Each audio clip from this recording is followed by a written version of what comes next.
I know I'm quite late to the game with air fryers, but a few weeks ago Ninja released a new model, the FlexDrawer, and then Amazon decided to put it on sale at an irresistible price. So I thought, ooh, I wonder if that could save me money in the long run. Well, let's run an experiment to find out.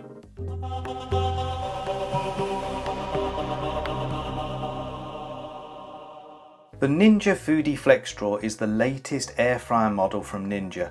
With their previous models, they had two separate cooking compartments that could be controlled independently. But if you needed to cook something much larger, you'd either have to cut it up smaller or use your oven. The FlexDrawer, however, still has that dual zone option, but it's got one large drawer with a removable divider down the middle. For a family, this is likely to be a lot more practical. But anyway, what this video is really about is whether using an air fryer to cook will use less energy and subsequently cost you less to run than using your oven. The reason I'm keen to reduce my energy usage is because I have home batteries and they have a finite capacity. I can charge them from the grid off-peak at cheap energy rates so as they can run the house during the more expensive peak hours. If an air fryer uses less energy from my batteries, then that means I'm less likely to need to draw from the grid at expensive times of the day. Before we get started with the air fryer though, we need to see how much energy it takes to cook a meal using the oven. So the meal I'm going to cook for this experiment is a roast chicken, and we're going to cook it in this normal Rangemaster oven. It's a double oven, but we're only going to use the main compartment because there's an actual roasting tin in the door itself. Now the reason I've chosen roast chicken is because it's probably our most expensive meal and we cook it most weeks, and there's a lot of components to it and it takes a long time, so it costs quite a bit in terms of energy to make it. This is the chicken. It's 1.5 kilos, medium chicken, so nothing special, and it says it takes 1 hour and 22 minutes to cook in the oven. Now the time is 3:45, so start the clock now and let's get cooking. Alright, let's warm the oven up to 180 degrees. Right then, the oven's up to temperature, so best get the chicken in the oven. Hey Siri, set a timer for 1 hour and 22 minutes.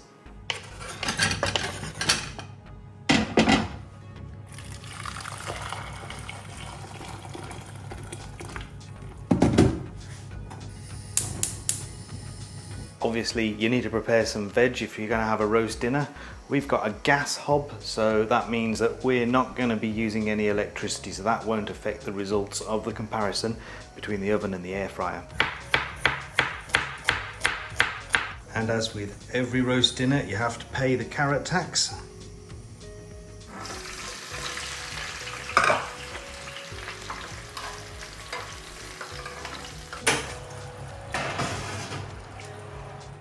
So the thing about using an oven is someone can always smell the chicken cooking.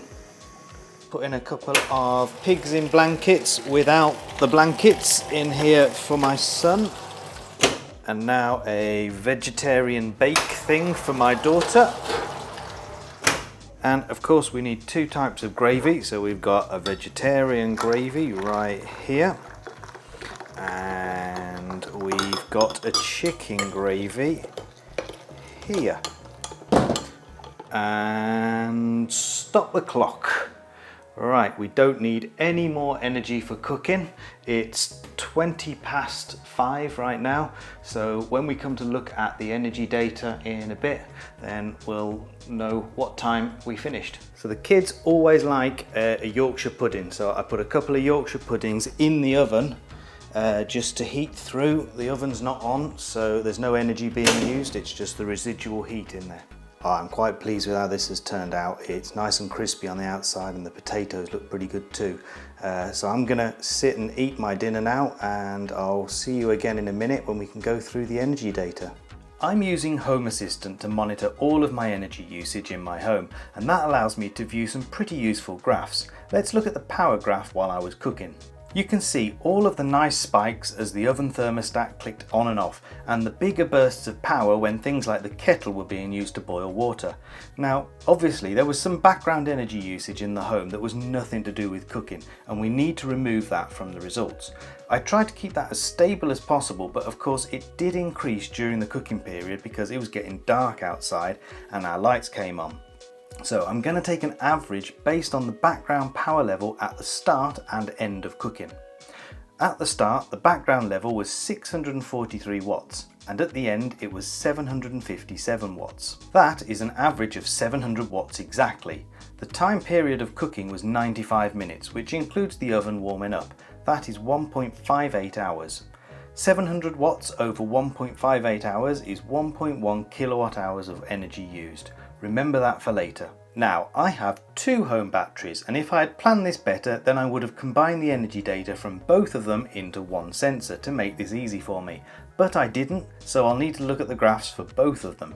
So for the first battery then, between 3:45 and 5:20 it discharged 2.4 kilowatt hours. The second battery between those same times discharged 1.3 kilowatt hours. Add those together and we used a total of 3.7 kilowatt hours during the cooking period. But don't forget, we need to deduct the background usage of 1.1 kilowatt hours. That means our chicken dinner required 2.6 kilowatt hours to cook. So is that a lot or not? Well, we'll have to wait until next week to find out if the air fryer uses less. Well, you won't have to wait until next week actually because of the magic of video editing, but I have to wait until next Sunday to cook another roast. So see you in a minute next week. So it's exactly 1 week later then, and I'm going to attempt to cook the exact same meal, but in the air fryer. So this is the air fryer right here, in case you haven't already seen it from earlier in the video. And I've got a chicken that is the same weight as the previous one. This is 1.5 kilograms. And I'll be honest, I don't know what I'm doing with this air fryer. I've never used one before for cooking a roast dinner. I've only had it a couple of weeks to get used to it. So I've had to seek some expert advice from my father-in-law who's had one of these for a couple of years. So I've got some notes here on his method to cook a roast chicken dinner, and he says it comes out perfect every time. So let's give it a go. So step 1 apparently is to get the chicken and put it in upside down in the container. So we cook it for an hour total, but for the first half we cook it upside down. Put the tray in the air fryer. So we're going to turn it on. We're going to set it to air fry 200 degrees and turn this all the way up to 60 minutes.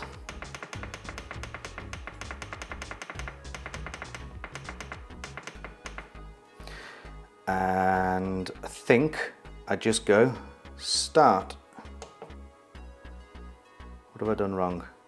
Zone 1. Select zone 1, start. Hey Siri, set a timer for 1 hour. Pay the carrot tax. Okay, so now we're going to parboil the potatoes for 9 minutes.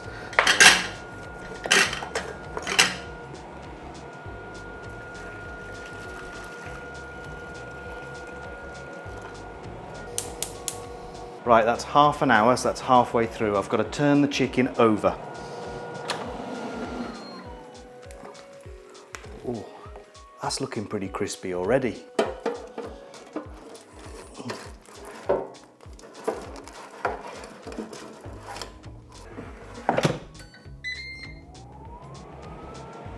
So the next job then is to get the potatoes in there. They need to go in there for 22 minutes. And I probably should have put them in at the same time I turned the chicken over and then set the sync time option, but I didn't, so now I've got to open it up again and put the potatoes in, so it's all going to go horribly wrong, I think. In there like that, and then we need 2 tablespoons of oil apparently.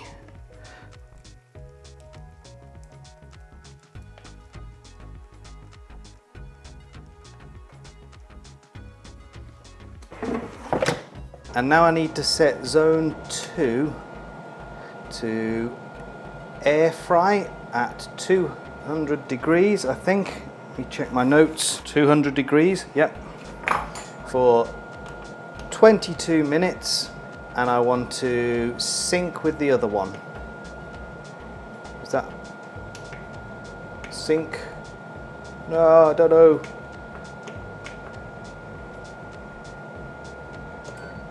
Yes, well, I've done something wrong because they're not synchronized, but they're only a minute or so out. I'll really have to read the user manual again.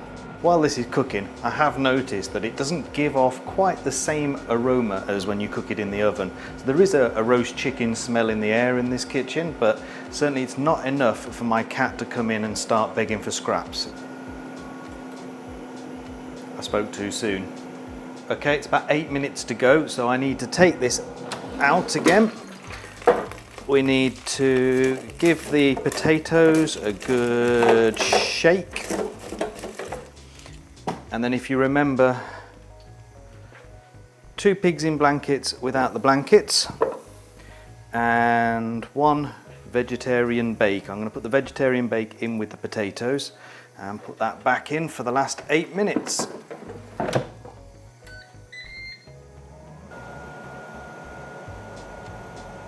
It says cool. Cool. Let's take that out. Oh, that looks pretty good. Let me get this out onto a plate and I'll show you. So there's no real residual heat left in the air fryer, so to do the Yorkshire puddings I have to put them in at 200, where's my notes? 200 degrees for 4 minutes, so let's do that now. So here's the final air fried chicken result. I'm quite pleased with the chicken itself. It's got a really crispy skin and it looks really nicely done.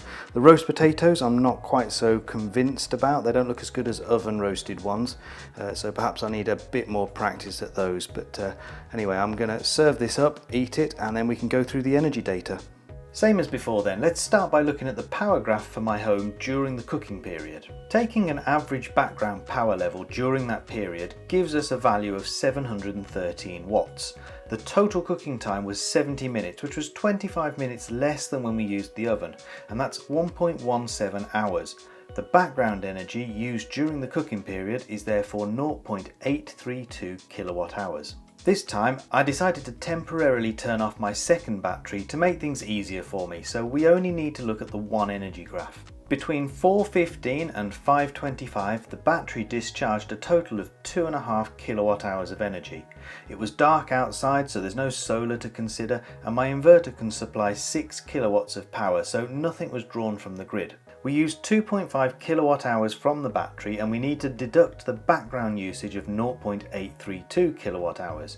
This gives us a total energy cost for cooking this meal of 1.668 kilowatt hours. So there is clearly a saving to be had by cooking a meal in an air fryer. We used 2.6 kilowatt hours using the oven, but almost a kilowatt hour less in the air fryer. So what does that mean in real money then? Well, let's use the current Octopus Energy flexible tariff rate of 27.45p per kilowatt hour to work it out. 2.6 kilowatt hours at 27.45 pence would cost 71.37p. 1.668 kilowatt hours at 27.45p would cost 45.79 pence. That's a difference of 25.58 pence. That doesn't sound like a lot, but imagine you are cooking this meal most weekends. Let's say you cook it 45 times a year. That's a saving of £11.51 a year and an energy saving of 42 kilowatt hours. If you are cooking multiple meals a week using the air fryer instead of the oven, then your savings will soon start to stack up and you could realistically break even on the purchase in a couple of years. More importantly, if you're cooking during the early evening, then you'll be reducing your overall demand on the power grid, especially at those peak times when energy is typically the least green. And as an added benefit, when you use the raised bases inside the air fryer, then the fat drains off the food, making the meals a little bit healthier, which is basically why the roast potatoes weren't quite so good as the oven roasted ones were. Anyway, there will be an affiliate link in the description to the Ninja FlexDrawer air fryer if you'd like to check that out. And if you use that link to buy one, it'll help support the channel. Don't forget to give this video a like and subscribe to see more from me. Thank you for watching. Goodbye.